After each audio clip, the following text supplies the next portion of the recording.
In fairness kay Willie Revillame, kahit laglag siya sa top 12 ng partial and unofficial result ng senator nitong May 12 election, hindi naman daw nagtatago ang TV host producer. Isang malapit kay Willie ang kinamusta kung kumusta si Willie after nga ng election. Sabi niya okay lang daw. Hindi naman natanong ang taong malapit kay Willie kung may balak pa bang tumakbo sa 2028 election ng TV host producer.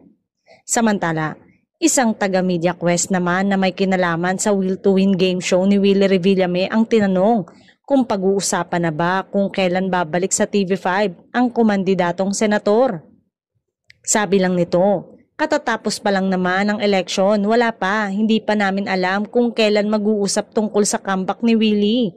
So hihintayin na lang ba ang bagong studio na kasosyo si Willie na sa October o November matatapos bago ibabalik ang Will to Win?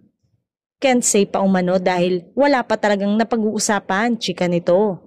Ang taong taga-Media Quest ang siya ring nagsabi na season break lang talaga muna ang Will to Win. Kaya wait na lang tayo kung ano ang magiging update kay Willie at sa kanyang TV game show.